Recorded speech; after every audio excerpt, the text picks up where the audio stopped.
orang-orang pinter yang bisa bicara, ngejek, mencari kesalahan, terus mencari kesalahan, tidak bisa membuat jembatan, tidak bisa menciptakan lapangan kerja,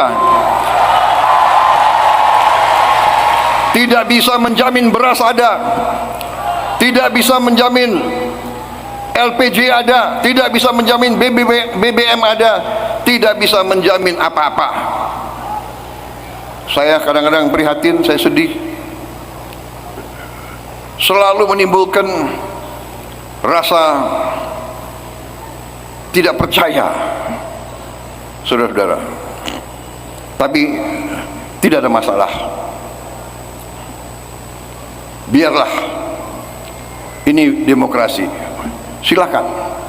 Makanya teman-teman, kalau ada pejabat yang anti kritik, berarti dia tidak terbiasa berpikir kritis. Tanyakan, walaupun tidak selalu nyaman. Seperti saya bilang tadi, jarinya 5, menjelasinnya gimana coba? Why? Kita juga belum tentu punya penjelasan.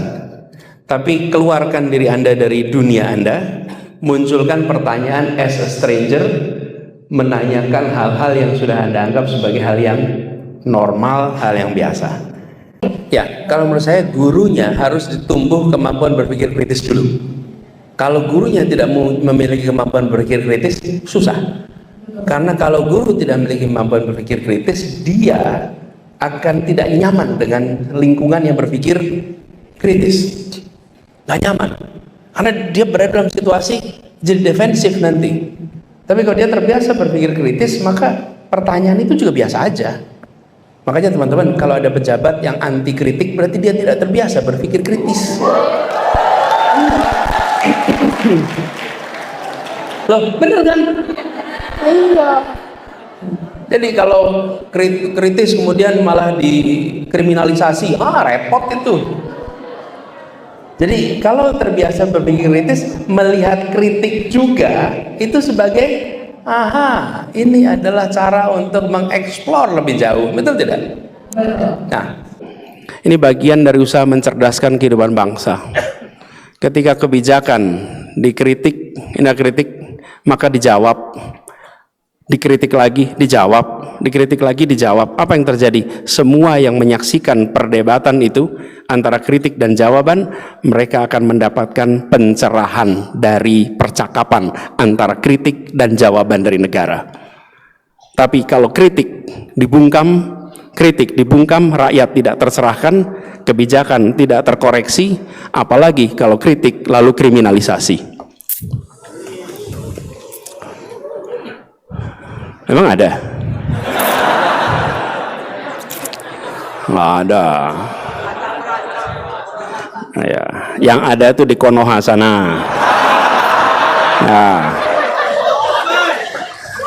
kalau di negeri kita ini semua kritik diterima dengan baik. Amin. Suasana pun terang benderang. Nah, nanti ada yang panas lagi di sana. Tapi ngomong soal panas ini, saya jadi ingat ada orang bijak yang pernah mengatakan begini. Ini soal ketersinggungan dan tidak tersinggung itu. Ada orang bijak pernah bilang begini. Air laut itu nyaman di kaki.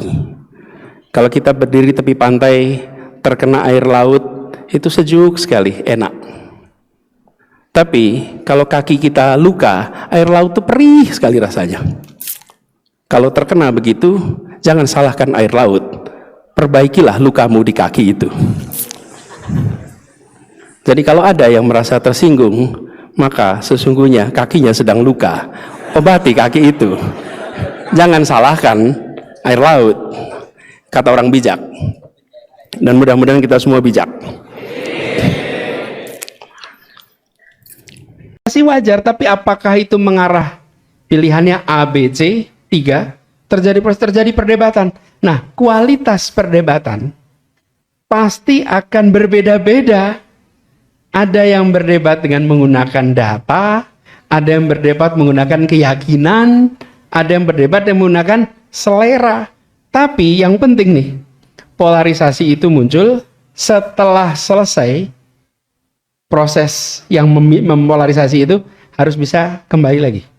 Jadi kalau saya bayangkan kayak balon tuh. Balon itu dipegang, kalau dipegang tengahnya dia akan terpolarisasi menjadi dua.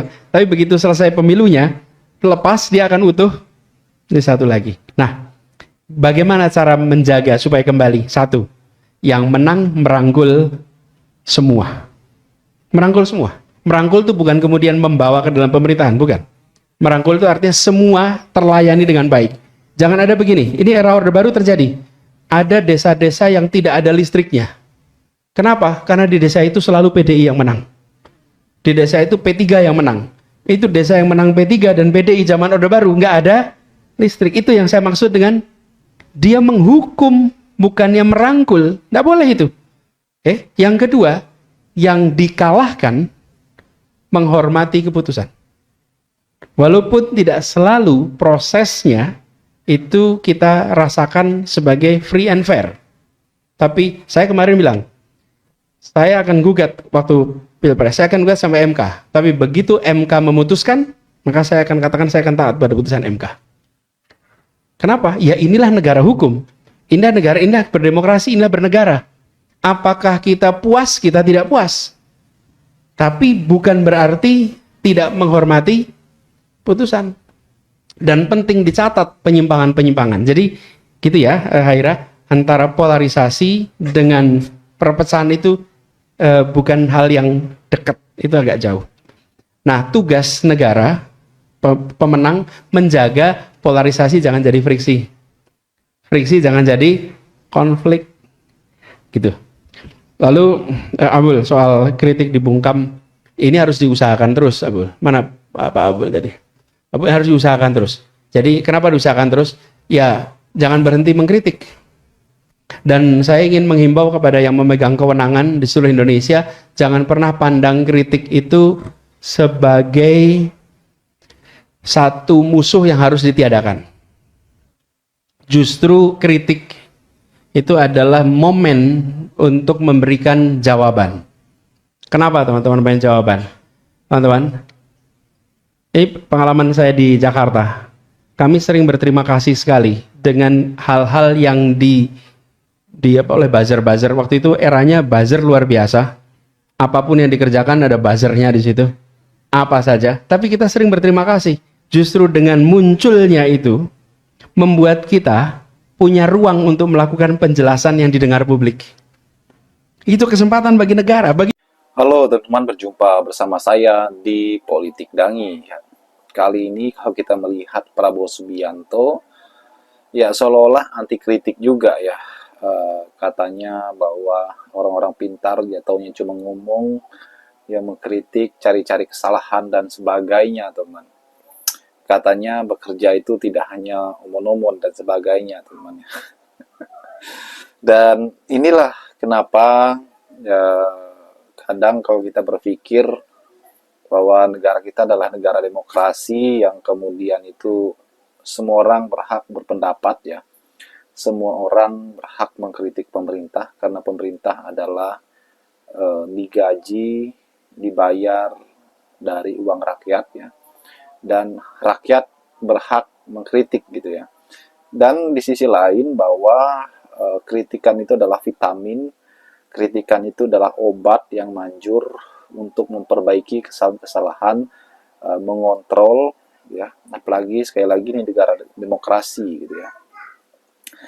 Kalau misalnya kritikan itu adalah sebuah hal yang sehat ya, ya kenapa tidak ya kan? Justru orang-orang pintar itulah yang mengkritik ya.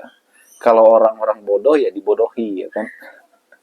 Orang bodoh ya mohon maaf aja, mungkin mereka tidak tahu apa yang seharusnya diperbaiki ya.